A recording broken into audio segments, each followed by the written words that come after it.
bien, c'est bien. D'abord, à mon tour, mais bien sûr, on vous remercie d'être venu à cette soirée de soutien aux Goodyear. D'ailleurs, avec Michael, qu'on peut applaudir d'ailleurs, Michael Wamen qui est venu.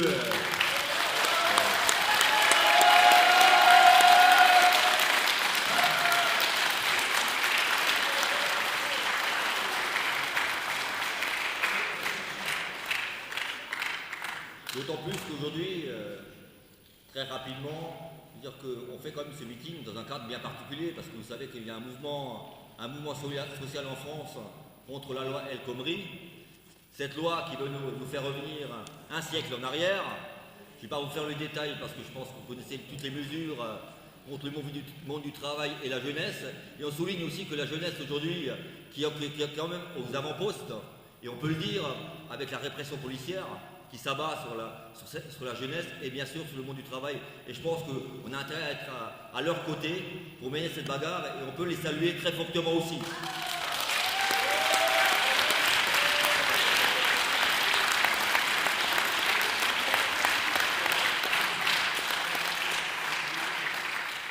Et c'est d'ailleurs dans ce cadre-là d'ailleurs qu'on a prévu avant l'intervention de Michael, on va faire 4 interventions, je vais vous le citer d'ailleurs. Il y aura en tout premier lieu, bien sûr, pour souligner la combativité de la jeunesse. Donc il y a Noémie du mouvement, je vais le relire parce que c'est assez long. C'est la coordination, des lycéens, étudiants et jeunes travailleurs de Mulhouse.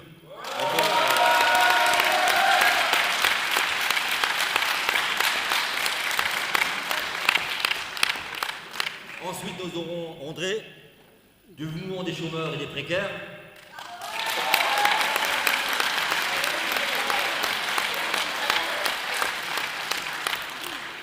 Ensuite, nous aurons Aline, du Parti communiste français.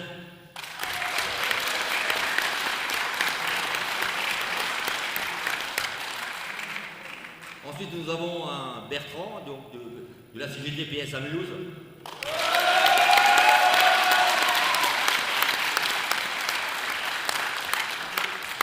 Et bien sûr, après, il y aura Michael Wamen, bien sûr, des Goodyear.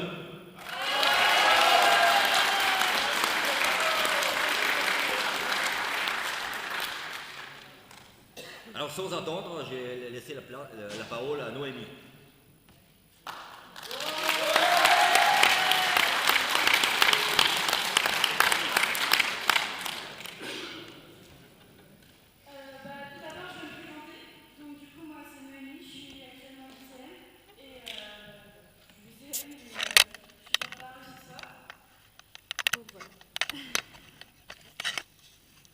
Chers amis et chers camarades, nous, étudiants, jeunes travailleurs, lycéens, nous sommes reconnaissants pour l'invitation du comité de Goodyear et nous apportons notre soutien au comité et à tous ceux qui sont confrontés à la répression policière et judiciaire.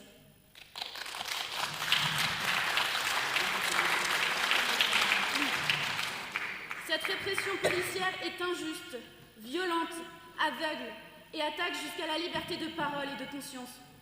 Elle cherche à diaboliser ceux qui mènent la lutte contre une société injuste à la botte du capitalisme.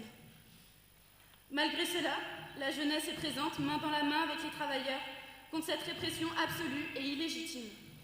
Nous refusons de courber l'échine. Nous refusons d'être exploités. Il est nécessaire de mener la lutte jusqu'au bout. Nous ne serons jamais de la chair à patron ou de la chair à Macron.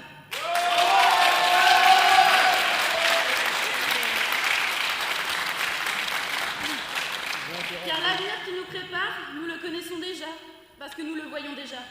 C'est les conditions de travail d'intérimaires à répétition, c'est la précarité du marché de l'emploi au nom de la flexibilité, c'est la maltraitance des apprentis qui doivent toujours travailler plus, c'est l'enchaînement des CDD sans espoir de stabilité. Aujourd'hui, on ne veut pas de cette précarité, on ne veut pas faire la queue dans les files interminables de Pôle emploi, à la recherche d'un travail dégradant. On ne souhaite pas travailler dans la souffrance et la précarité à vie. On ne veut pas des conditions de la loi du travail.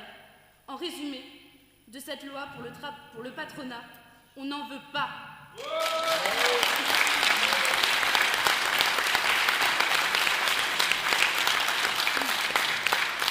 Alors aujourd'hui, on se mobilise, on lutte, on se structure, on s'organise. Notre combat, c'est le combat de tous et de toutes, celui des intermittents pour le droit du chômage, celui des cheminots contre le décret socle, celui de la nuit debout pour une société nouvelle. C'est le combat de tous et de toutes contre cette société pourrie. Après les dates du 23 pour la nuit debout, du 25 pour les intermittents et du 26 pour les cheminots, le 28 représente le commencement de ce combat universel qui doit poser les jalons de la grève générale et illimitée.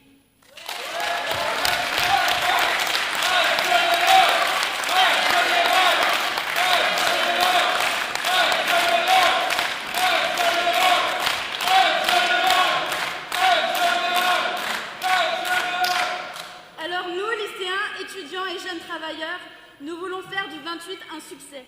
Nous voulons que la mobilisation soit un succès et qu'elle permette d'obtenir la libération de nos camarades qui, partout en France, sont aujourd'hui détenus.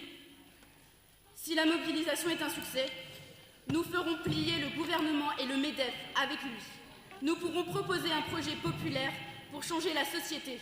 Nous aurons la liberté pour tous, pour tous nos camarades qui sont aujourd'hui victimes d'une violence policière et politique illégitime.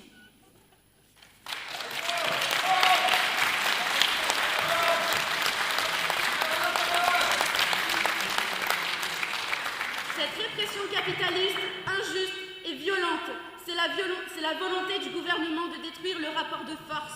C'est la volonté d'atomiser la classe ouvrière, d'isoler les individus, de pouvoir accéder à la liberté d'exploitation sans limite. C'est l'objectif général du projet, masqué derrière la volonté de casse du code du travail. Le patronat a peur et les dominants tremblent lorsque les travailleurs et la jeunesse s'unissent. Ceci doit nous encourager à frapper avec la même vigueur, à créer avec la même inspiration une société nouvelle, à réinventer tous ensemble le rapport au travail et à laisser exploser la fureur sociale.